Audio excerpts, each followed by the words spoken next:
Et salut à tous, bienvenue sur l'Initial Location. Aujourd'hui, on va voir 5 avantages de louer en direct et 5 désavantages de louer en direct aussi. Et je vous ferai la comparaison à pourquoi je loue via une plateforme. Alors, le premier avantage, et ça c'est non des moindres, parce que c'est quelque chose que je remarque chez beaucoup de personnes qui veulent se lancer là-dedans, ils disent, moi, je veux choisir le véhicule que je mets en location. Alors, c'est clair que quand tu es en vente directe, bah, c'est toi qui choisis, quoi. Tu te dis, bah, voilà, moi j'aime bien ce véhicule, ou je pense que ce véhicule-là, cette marque, cette gamme, ce modèle, il va bien se louer. Je choisis ce véhicule-là. Alors ça, oui, c'est un gros avantage. Le désavantage, évidemment, dans la plateforme, c'est que tu peux pas, ou en tout cas, c'est beaucoup plus délicat. Par exemple, si c'est un nouveau modèle ou un modèle qu'ils connaissent pas, pour venir installer le boîtier, ils vont devoir chipoter et tout ça. Ça veut dire perte de temps et tout ça. Donc, en gros, tu auras une liste de véhicules déjà éprouvés, les plus vendus, les plus aimés, et tu devras aller là-dedans. Bon, après, je te rassure, la liste est quand même assez longue. Et même en fonction des années et tout ça, c'est vrai qu'il y a certains modèles qui ne sont pas éligibles, mais ça fait quand même beaucoup, beaucoup de véhicules.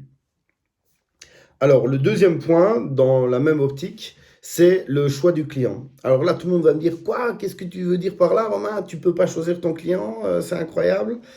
Ouais, oui, c'est vrai, vous avez totalement raison. Mais il y a quand même certains clients que j'aurais pas préféré avoir. En vente directe, enfin en location directe, c'est toi, donc entre guillemets, c'est quelqu'un qui te contacte. Voilà, il dit voilà, c'est moi, c'est Jean-Pierre, je suis ça, mon nom de famille, tout ça, j'aimerais bien louer le véhicule. Alors encore une fois, oui, là tout le monde va dire ouais, c'est interdit, tu peux pas faire ça et tout. Mais je vous assure, parfois quand je vois certaines personnes qui me contactent et tout ce qu'ils montrent en public et tout ça, je me dis, mais ils sont complètement tarés, ils sont complètement à l'ouest. Ou même pire, je suis d'accord que tout le monde doit avoir une vie privée, mais il y en a qui ont aucune existence. Donc ça veut dire que tu as l'impression que c'est des fantômes, tu sais pas où ils habitent, tu sais pas ce qu'ils font dans leur vie, ils ont aucune présence sur Internet. Même généralement, leur nom de famille, ils s'affichent même pas leur nom de famille, donc tu sais même pas c'est qui. Ils ont un blaze, un surnom. Donc là, tu te dis quand même, le gars, il a pas envie d'être retrouvé, quoi. Encore une fois, et ça, c'est d'expérience, c'est que tout ce que j'ai eu comme location où ça s'est mal passé, ou des trucs un peu bizarres et tout ça, c'était que avec des clients comme ça, quoi. Qui se cachaient, qui mettaient pas leur nom de famille, qui étaient introuvables, qui avaient aucune photo aussi. Alors ça, c'est l'anonymat d'Internet aussi, c'est incroyable, hein. Les gens qui se permettent de critiquer, d'insulter, et on voit pas c'est qui, on voit pas leur visage. Donc moi, vous avez mon nom, vous avez mon prénom et vous avez mon visage. Donc voilà. Enfin bref. Le choix du client sur la plateforme, l'air de rien. Je vais pas dire que tout le monde peut venir, parce qu'il y a quand même un contrôle et tout ça avant. Mais parfois, il y a un profil qui est vérifié, par exemple, et c'est une autre personne qui vient louer le véhicule. Alors, ils sont occupés à travailler là-dessus pour faire juste avant la réception une reconnaissance faciale, tu sais, où tu te mets comme ça, là, tu tournes la tête, comme ça pour voir si c'est bien toi. Franchement, je crois que c'est nécessaire. Je crois que c'est nécessaire. L'autre point, c'est, et non des moindres, le bénéfice. Donc tu dis, ouais, en direct, je vais rien laisser pour la plateforme, je vais tout prendre pour moi, je vais gagner plus. Alors oui, c'est clair, tu vas gagner plus, mais tu vas travailler plus aussi. Et c'est le revers de la médaille, c'est des vases communicants, on n'a jamais rien sans l'autre. Donc moi, je devrais peut-être pas le dire comme ça, mais c'est vrai que ils sont quand même d'une grande aide, qu'on le veuille ou pas. Ils s'en rendent compte, et c'est pour ça qu'ils prennent aussi cette part de bénéfices. Le côté centralisation et tout ça, ils s'occupent quand même de pas mal de trucs. Alors je sais, tous les propriétaires de Getaround, et je suis d'accord avec vous, hein, quand vous plaignez certains trucs, c'est vrai, mais après ils nous ont permis quand même de nous lancer là-dedans et tout. Ça va faire un peu lèche-bot, mais ils ont quand même été... le gars qui a inventé Drivey, et même ce système et tout ça, je trouve ça quand même pas mal. Alors évidemment, ils veulent peut-être un peu trop se goinfrer car ils n'arrivent pas à gérer la croissance et tout. Faut se défendre par rapport à ça, c'est sûr, essayer d'avoir des moins de pression, mais quand même, c'est quand même un service pas mal. Franchement, il faut leur laisser, je crois.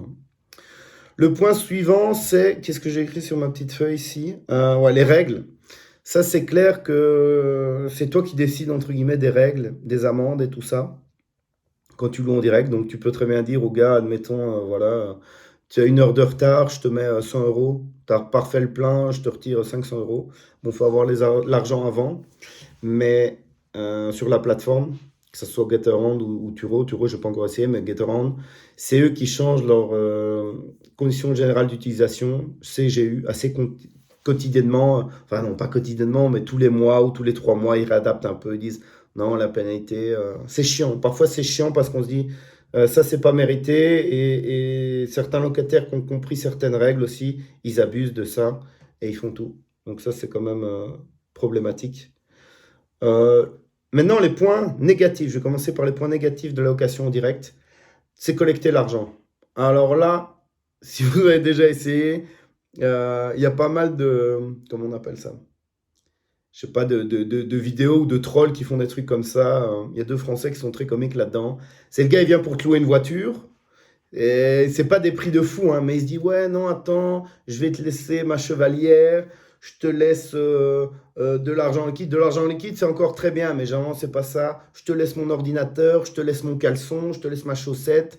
Ouais, mais la voiture en caution. Et ça, franchement, c'est tout le temps, tout le temps, tout le temps, tout le temps.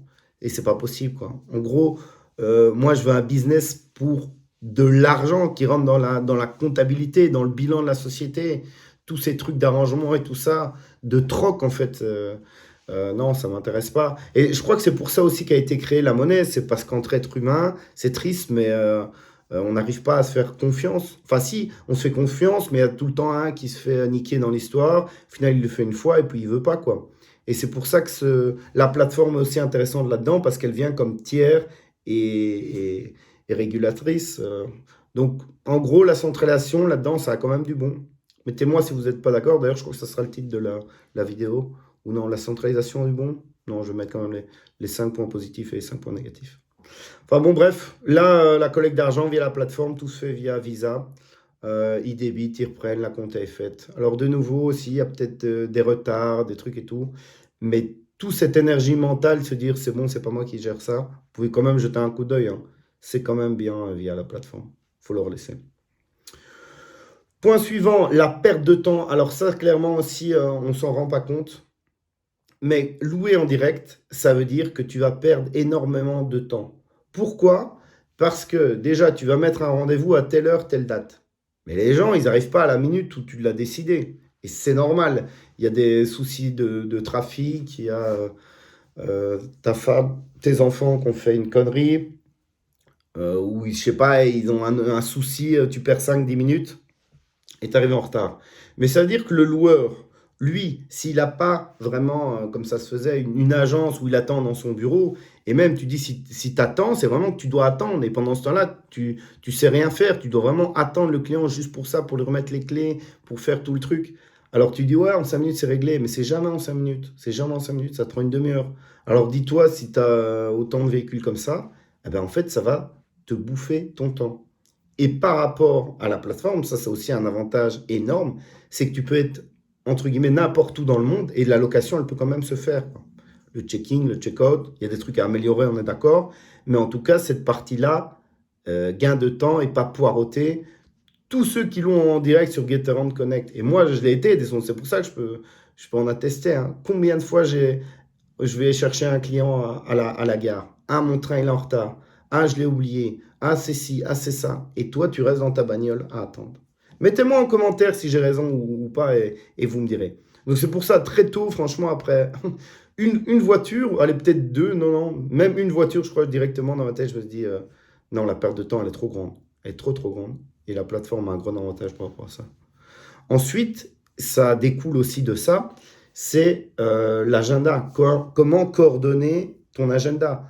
Tu as un véhicule qui part là à telle date, à telle heure, et tu as le même, pareil, autre part, à 20 km. Tu sais pas le faire en fait. Et souvent aussi, c'est que vu que c'est un business saisonnier de période, en savoir fin de semaine, le vendredi, il y a beaucoup, ben, si tu as 10 véhicules, tu peux pas être à 10 endroits en même temps, quoi. Donc pour coordonner l'agenda de location de voiture, le fait d'automatiser, ben, en fait, c'est primordial. Sinon, tu pourrais jamais scaler ton business, quoi. Jamais, jamais, jamais, jamais, jamais. Oui, tu dois alors engager plus de personnel et tout ça, mais c'est pas possible. Clairement, c'est pas possible. Alors toute ta renta, elle part là-dedans, quoi. Et le dernier point, c'est trouver une assurance. Alors, en direct, bonne chance. D'ailleurs, tous les courtiers avec qui je discute, ils me demandent, mais comment tu as fait? Toutes les compagnies me disent, non, on n'assure pas, on n'assure pas, on n'assure pas. Si tu viens comme ça, comme un mec, tu dis, voilà, je démarre un business, je veux mettre des voitures en location, c'est pas possible. Les clés sont dans le véhicule. Alors ça aussi, on m'a dit, non, c'est pas possible, personne ne peut t'assurer, là. Donc voilà, encore une fois, la porte d'entrée qui a été créée par rapport à ça, et comme quoi tout est possible, ça dépend vraiment, ça je crois que c'est le fin mot de la vidéo, avec qui tu parles et quels sont ses pouvoirs. Quand je dis ses pouvoirs, vous m'avez compris. Son pouvoir décisionnel, en fait, c'est qu'on se rend compte que tout dépend de la personne, en fait, avec qui on parle et ce qu'elle peut réellement faire. Donc voilà, j'espère que cette vidéo vous aura appris plein de choses. Si vous êtes d'accord, pas d'accord avec moi, mettez-moi en commentaire. Si vous voulez m'insulter et me critiquer sur mes petites oreilles, mes petites dents, ma barbe, mon début de calvitie, allez-y, faites-vous plaisir, bombardez en commentaire. Je vous dis ciao ciao, à plus sur l'initial location. Bye.